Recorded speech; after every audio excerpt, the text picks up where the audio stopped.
A very good afternoon wherever you're watching us from. I'm Jeff Angasa. You're watching Prime News at 2. These are some of the stories that have made it to the headlines.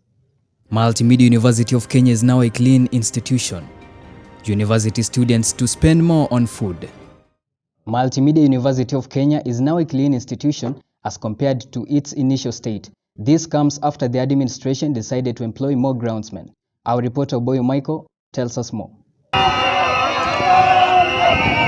After the strike by the students of Multimedia University of Kenya, the administration has decided to address their plea by investing more on the groundsmen. Nowadays, the groundsmen ensure the school compound is kept clean. In fact, they collect letters minutes by minutes. This is to ensure the school compound is clean. Unajua shule ikiwa chafu shita yote inarudi kwetu. Lazima tujaribu shule ionekane safi. Ndio kama contract tunaweza renew kwa sababu ya kazi yetu kuonekana nzuri. The school has invested much in their cleanliness. This is the dumping site at the Multimedia University of Kenya. Reporting live from the Multimedia University of Kenya, I'm Obuyo Mike. University students have to dig deeper to ensure they settle in school throughout the semester. Daisy Chebet prepared the story. This come after Multimedia University increased the prices of food in the mess. Initially, the price of meat used to cost 40 Kenyan shillings, but now it goes for 75 Kenyan shillings. Rice and beans used to cost 20 shillings and 15 shillings respectively, but now it goes for 30 shillings and 20 shillings respectively.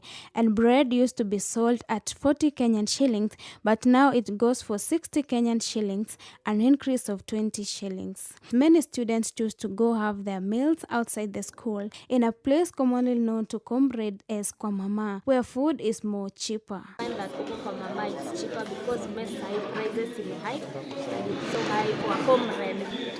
Students are now urging the school administration to reduce the food prices. MMU TV News, Daisy. The government's plan to privatize some of the public universities continue to draw mixed reactions, not only from institution heads, but also from students who will be greatly affected by the move. Javan Omondi tells us more. In a statement made by CS for Trade Moses Kuria, the government has a plan to privatize some public institutions in the country. This move aims at clearing the high debt levels in most institutions that sums up to billions of shillings. Kampo mingi mazee ni kama zitafunga.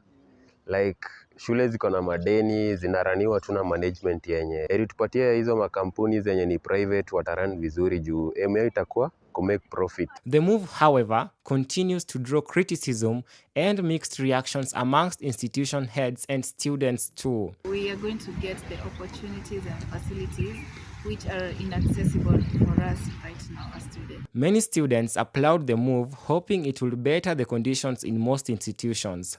Well, it still remains a dilemma whether or not the plan to privatize most public institutions will become a reality. For MMU TV News, I'm Javan Omondi. Now, after several complaints of bad conditions of Hostel A, the board's hall management, in liaison with the Multimedia University of Kenya Students Association, MUKSA decided to begin its renovation. Levina Odongo tells us more. After several complaints of bad conditioning of Block A from the students, the hall's board management, in line with the MUKSA team, decided to start on the roof renovation.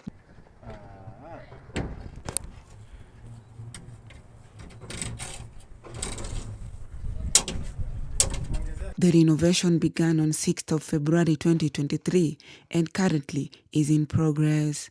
Different failings have arisen since the renovation is currently ongoing in the middle of the semester. Renovation,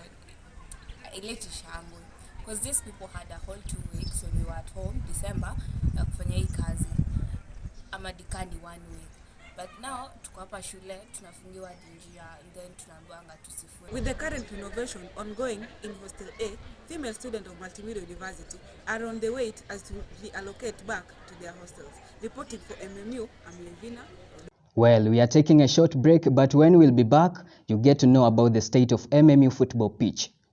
The poor state of Multimedia University of Kenya football pitch. Now, even as the government tries to revive the economy back to its glory, how are the small businesses performing? And is the government doing enough to ensure that this leading enterprise is maintained and managed to ensure that their existence remains vehement? Lorraine Mumbi tells us more. Small businesses are a vital player in the growth of Kenya's economy, from fishmongers, fruit vendors, smoky and egg vendors, and hawkers as such. Most Kenyans survive on these businesses for their daily lives and wants. During the 2022 elections, the Kenya Kwanza government promised to focus on financing the small businesses as a way of growing the economy. But has it, or is it putting any effort to ensure this is enforced? Okay, I think the government is not doing enough to support small businesses and enterprises because right now, like producing this here, we use sugar, and sugar is highly taxed, as well as the loans provided by the government, which are not enough. We are given like 500, which cannot run the. As the government plans to bring back the economy on track, traders will have to incur the extra cost for a while. For MMU TV News, I'm Lorraine Mombi. Traders from various competing centers have taken their complaints to Deputy President Rigathi Gachagua, appealing for action, threatening to stage protests. Marion Munandi tells us more. A section of Nairobi traders had decried that the shopping center be closed as it was slowing down business operations. Buyers had rushed to the new outlet as it had less costly prices compared to those of Kenyan traders. Trade and Investment Cabinet Secretary Moses Kuria said both countries must trade within a framework that will ensure a win-win situation. Azimio spokesperson Makau Mutua has said China Square ought to be done away with. He said Kenya does not have a strong regulatory system to deal with the new mall. China Square has really affected our business in many ways.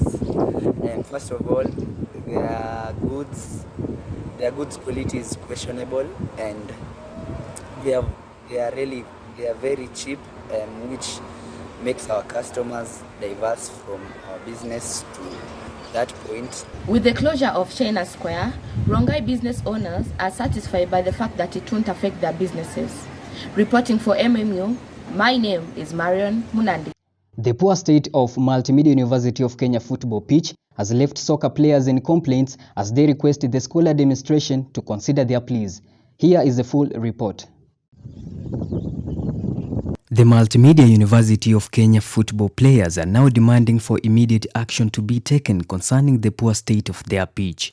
The players face so many challenges while playing the game, which has left the team with mere improvements.